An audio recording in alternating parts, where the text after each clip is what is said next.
Hello friends, आज हम final and concluding lecture TGT medical के लिए कर रहे हैं। उनके पैटर्न ऑफ एग्जामिनेशन जो पिछले सालों में हुए हैं और जो उसमें चेंजेस की गई हैं, उसका हम पिछले 3 लेक्चर्स में डिटेल डिस्कशन कर चुके हैं। I have also told to you that in the beginning 1991 to 1996, the TGT medical examination was conducted by Himachal Pradesh Public Service Commission. In 1998, a new recruitment agency was created and it continued functioning till 2015 when it conducted the last examination for TGT medical. In 2016, the name of Himachal Pradesh Staff Selection Board was changed to Himachal Pradesh Staff Selection Commission. So now in place of board, the commission was added and the board removed. And you should be happy to feel it that in 2005 that Himachal Pradesh Staff Selection Commission has been replaced by a new name, Himachal Pradesh कर्मचारी चयन आयोग। तो आप देख सकते हैं कि किस तरह से नामकरण जो है इस रिक्रूटमेंट एजेंसी का हुआ है। 3 बारी हुआ, Himachal Pradesh staff selection board, staff selection commission और अब हिमाचल प्रदेश कर्मचारी चयन आयोग 2025। तो आप प्राउड फील कर सकते हैं आने वाले टाइम में आप में से कई सारे ये बताने में कि हमारे सामने ही इस रिक्रूटमेंट एजेंसी का नामकरण अलग अलग रूप से हुआ। The first time it was the BJP government led by mister Prem Kumar Dhumal when the name Himachal Pradesh subordinate sub selection board was given. Then during the period of mister Virbhadra Singh, the ex and the late chief minister of Himachal Pradesh, the name was changed from board to Himachal Pradesh staff selection commission. Now this time in 2025, the new name Himachal Pradesh Karmachari Chayan Ayog has been given by Sukhvinder Singh Sukhu Congress government. जैसा इसके नाम में परिवर्तन हुआ है वैसा pattern of exam में भी परिवर्तन हुआ है। जैसा मैंने स्टार्टिंग में बताया था, जब ये कमीशन के पास एग्ज़ाम था तो 100 मार्क्स का होता था और 2 घंटे का टाइम था। 1998 के बाद से लेकर आगे जो है 2016 तक ये एग्ज़ाम जो है वो 200 क्वेश्चन का हुआ, लेकिन टाइम ड्यूरेशन जो था वो 2 घंटे रखा गया। सिर्फ 2 बार ही ऐसा था जो इसमें 1.5 घंटे किया गया, लेकिन पैटर्न में बहुत चेंजेस आई। जैसे 1998 में जब एग्ज़ाम हुआ तो फिजिक्स, केमिस्ट्री एंड बायो तीनों पार्ट्स के क्वेश्चन टीजीटी मेडिकल के लिए आते थे। And this pattern continued till 2008. लेकिन 2010 में जब एग्ज़ाम हुआ, then subject physics was completely removed. Now the focus was on chemistry and biology, and other parts which were integral part of this examination were teaching skill, pedagogy, history of education, general knowledge India and world, and the general knowledge Himachal Pradesh. Later on the questions on Hindi and English were also included in it. लेकिन major focus जो था हमारा वो 2 के ऊपर ज़्यादा था जो साइंस सब्जेक्ट हमारे थे। We have already discussed up to 2015 in our 3rd lecture.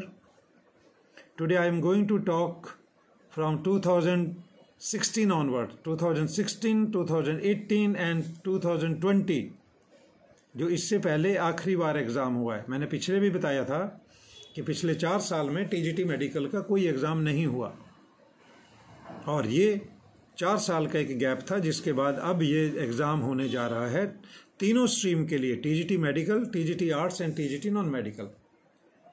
तो आपने पहले तो देखा कि कैसे नाम में परिवर्तन हुआ। अब आप देखेंगे कि पैटर्न ऑफ एग्ज़ाम में किस तरह से परिवर्तन हुआ। इन 2016 when the exam was conducted, 200 marks, 200 questions were there और टाइम ड्यूरेशन 2 घंटे ही था। बायोलॉजी का शिफ्ट, बायोलॉजी की तरफ जो है वो शिफ्ट हो गया इस बारी pattern. There were 80 questions on biology, 39 questions on chemistry, 6 question Hindi के थे, 6 क्वेश्चन इंग्लिश लैंग्वेज के ऊपर थे, 19 questions on general knowledge India and world including everything, और 16 क्वेश्चन जो थे वो हिमाचल जीके के थे। 9 questions were there on reasoning, जो पीछे से एक पैटर्न चला आ रहा था कि 5-6 क्वेश्चन। इस बारी 2016 में हमारे पास 9 क्वेश्चन जो थे वो रीजनिंग के ऐड कर दिए गए। तो अब आप ये मान के चलें कि 2010 के बाद जब फिजिक्स को हटा दिया गया तो उसमें जो इंक्लूड हुई चीज़ें वो थी Hindi, English and reasoning. General knowledge का पार्ट ऑलरेडी था हमारे पास, लेकिन अब ये 2 चीज़ें, जो 3 चीज़ें हमारे पास आ गई, वो थी इंग्लिश, हिंदी एंड रीजनिंग। तो आपने देखा कि इस बारी बायोलॉजी के ज़्यादा क्वेश्चंस थे। Out of 200 questions 80 question, simply 40% questions were on biology, botany and zoology. 39 questions, let's say 20% of the total questions were from chemistry. Hindi के 6 क्वेश्चन, इंग्लिश के 6 क्वेश्चन, रीजनिंग के 9 क्वेश्चन, जनरल नॉलेज के 19 question, Himachal GK के 16 question.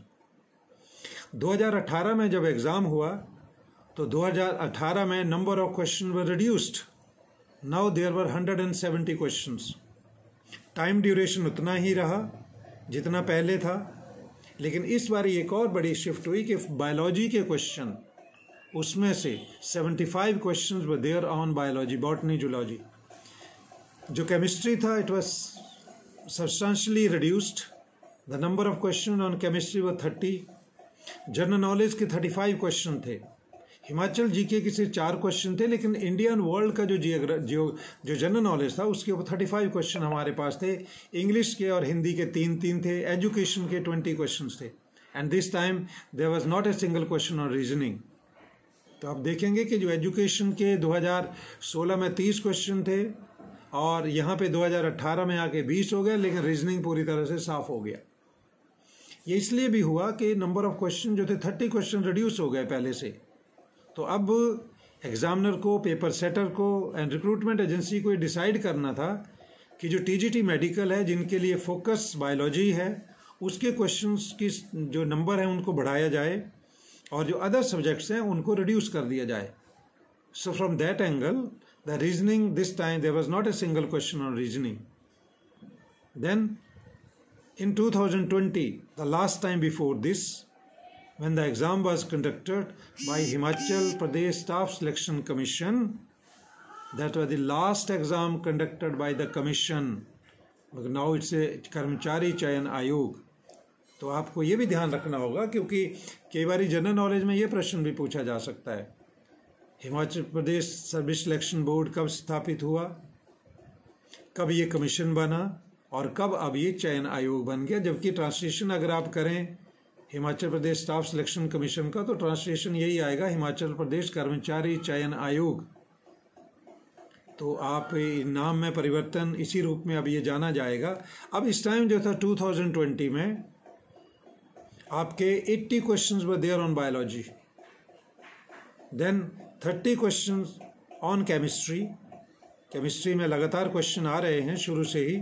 पहले जब वो 200 marks का होता था तो 50 होते थे, अब घटा के जो है 2010 के बाद जो है इसमें चेंज आने लगी, और इसमें 2016 में जो है बायोलॉजी की तरफ ज़्यादा शिफ्ट हो गया, क्योंकि टीजीटी मेडिकल का था और पहले जो पैटर्न था शायद उसमें वो कमी थी कि फिजिक्स को नहीं रखा जाना चाहिए था। केमिस्ट्री एक बाजी पार्ट बनता है टीजीटी बायोलॉजी के लिए। तो now paper setters and the recruitment agency was clearly focused on physics and on chemistry and biology. So this time in 2020, out of 170 questions, 80 questions were there on biology, 30 questions on chemistry, reasoning के again जो 2018 में reasoning को हटा दिया गया था, अब reasoning के 5 क्वेश्चन इस बार फिर ऐड कर दिए गए। इंग्लिश के 4 क्वेश्चन थे, हिंदी के भी 4 क्वेश्चन थे, एजुकेशन के 10 क्वेश्चन थे, general knowledge Himachal Pradesh GK के 15 क्वेश्चंस थे, 15 क्वेश्चन हिमाचल जीके के थे और 22 क्वेश्चन जो थे वो इंडिया एंड वर्ल्ड जीके के थे। आप ध्यान रखें, एक ये जो इंडिया एंड वर्ल्ड का जीके है, इसमें एक सब्सटेंशियल पार्ट जो है approximately 20 to 25% questions are on current affairs. तो आप इस पार्ट को कहीं भी लाइटली ना लें आप, क्योंकि अपने अपने सब्जेक्ट के मास्टर हैं और उन अपने सब्जेक्ट्स के बारे में काफ़ी नॉलेज रखते हैं, लेकिन उससे बाहर जब आप निकलें तो आप जो अदर पार्ट्स हैं उसमें जनरल नॉलेज पार्ट को खूब स्ट्रॉन्ग करें। आप करंट अफेयर सेक्शन जो है उसको अच्छी तरह स्ट्रॉन्ग करें। करंट अफेयर्स में आप स्पोर्ट्स के फील्ड में एग्रीमेंट्स वगैरह, पैक्ट्स वगैरह, विजिट्स जो हैं वो हैं, देन हमारे स्टैटिस्टिक्स होते हैं, डाटाज होते हैं, अलग अलग स्कीम्स जो गवर्नमेंट की हैं उसके बारे में, अलग अलग ऑपरेशन जो हमारे फोर्सेस चलाती हैं उसके बारे में, अलग अलग कंट्रीज़ के साथ जॉइंट वेंचर्स जो हमारे होते हैं उनके बारे में, प्लस हिमाचल में भी, विद इन हिमाचल भी अलग अलग एजेंसीज जो हैं, अलग अलग इंस्टीट्यूट्स जो हैं, वो जब एग्रीमेंट वगैरह साइन करते हैं, मेमोरेंडम ऑफ अंडरस्टैंडिंग होती है, चाहे वो यूनिवर्सिटीज़ हों या अदर डिपार्टमेंट्स हों, उनके बारे में भी इंफॉर्मेशन आपके पास होनी चाहिए। तो from that angle it is very important to keep one newspaper at least with you and one magazine on national events and one on the Himachal Pradesh regional.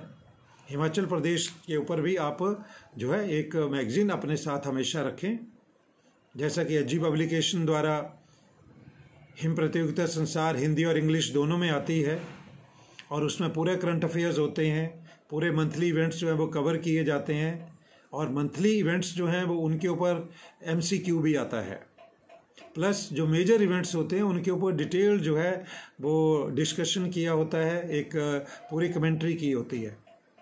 So make it a habit that you are having a good national magazine with you for current affairs, a newspaper, and then a magazine on current affairs related to Himachal Pradesh।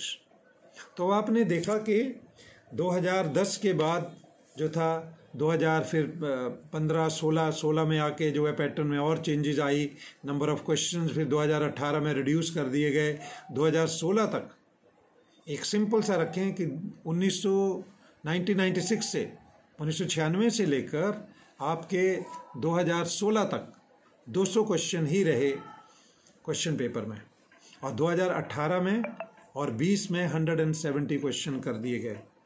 सो आपके जो parts हैं, as you know it very well, I have already explained it to you, कि आपके जो subject हैं उनके ऊपर आपको किस तरह की और कौन सी बुक्स जो है वो स्टडी करनी है, और जिनका टाइम टू टाइम आप रिवीजन करते रहें, मॉक टेस्ट आप करें, और जितना ज़्यादा आप मॉक टेस्ट करेंगे ऑनेस्टली उतना ही आप अपने को स्ट्रॉन्ग पाएंगे एग्जामिनेशन हॉल में।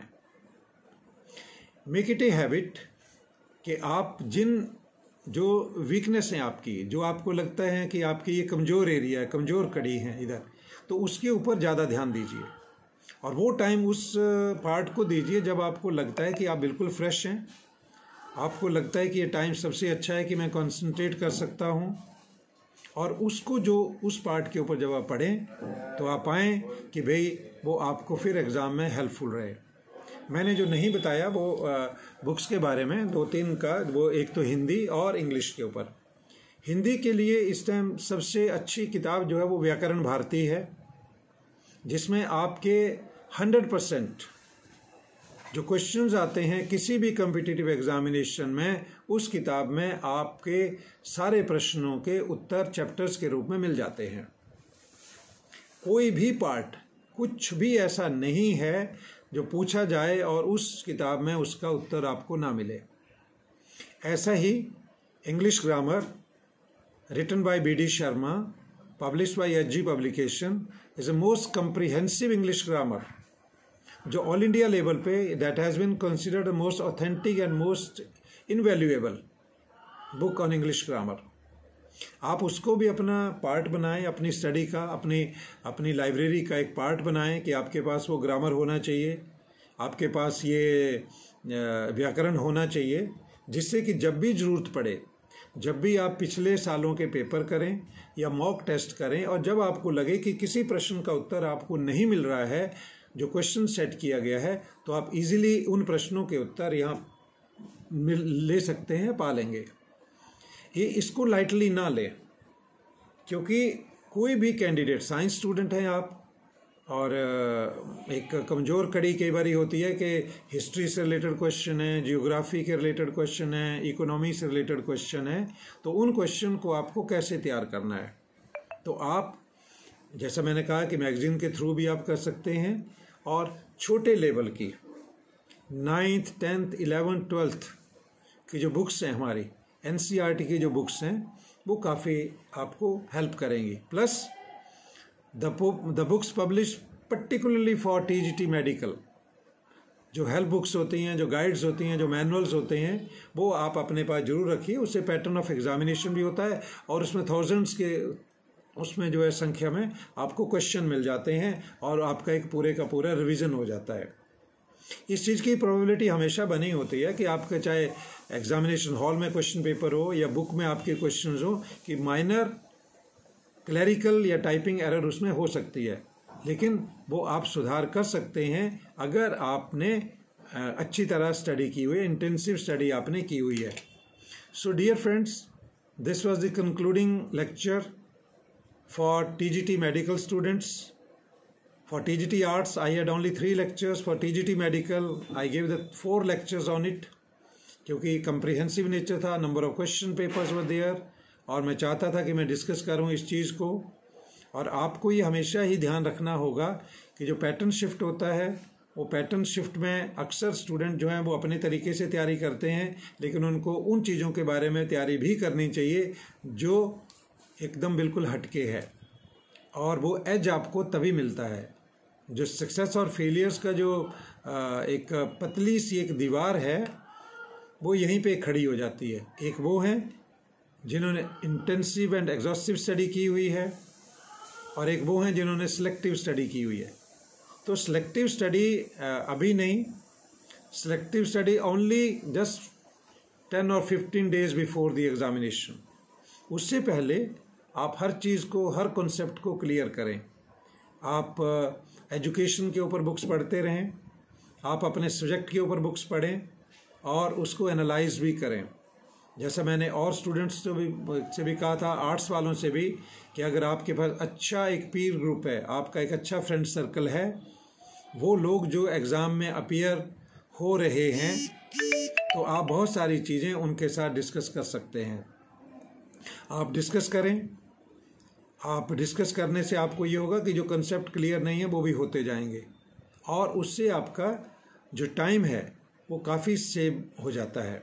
क्योंकि अगर किसी एक स्टूडेंट ने किसी एक स्टूडेंट ने एक चैप्टर को पढ़ लिया, डिसाइड कर लिया हमने एक दिन पहले कि अच्छा आप ये पढ़ के आना, मैं ये पढ़ के आऊँगा, मैं ये पढ़ के आऊँगा। 4 दोस्त हैं, वो चारों ने अलग अलग टॉपिक स्टडी किए, और चारों ने नेक्स्ट डे जब वो मिले आधे घंटे के लिए, 1 घंटे के लिए, तो सभी ने अपने अपने जो चैप्टर स्टडी किए थे उनको डिस्कस किया। तो क्योंकि आप एक टीचर होने जा रहे हैं, एक बहुत बड़ी जिम्मेवारी आपके ऊपर होगी, तो एक ये आपकी रिहर्सल हो जाती है कि आप कैसे लेक्चर देते हैं, कैसे आप चीज़ों को डिस्कस करते हैं, और कैसे माइन्यूट चीज़ें जो आप पिक करते हैं उसको इलेबोरेट कर सकते हैं अपने फ्रेंड सर्कल के साथ। तो इससे आपका एक कॉन्फिडेंस भी जनरेट होगा। आप में से ही लोग होंगे जो क्वालिफाई करेंगे, और क्वालिफाई करने के बारे में पूरा कॉन्फिडेंस रखिए। पॉजिटिव सोच अपनी बनाए रखें, और जितनी पॉजिटिव सोच होगी और जितना आपको अपने में फेथ होगा, उतना ही आपका सक्सेस परसेंटेज बढ़ जाता है। तो बढ़ाइए अपना परसेंटेज, अच्छी तरह फोकस करिए और क्वालिफाई करें। My good wishes are always with you, and I hope कि आप बहुत अच्छी तैयारी अभी कर रहे होंगे। अपने साथ ऑनेस्ट बने, कोई भी सिर्फ टाइम वैसे देने के लिए ना दें टाइम, लेकिन जो टाइम भी आप दें that should be utilise properly. एक एक चीज़ को प्रॉपर डिस्कस उसमें करें, और जब आप ऐसा करेंगे तो नेचुरली उसका रिवार्ड भी अच्छा होगा। So thank you and all the best.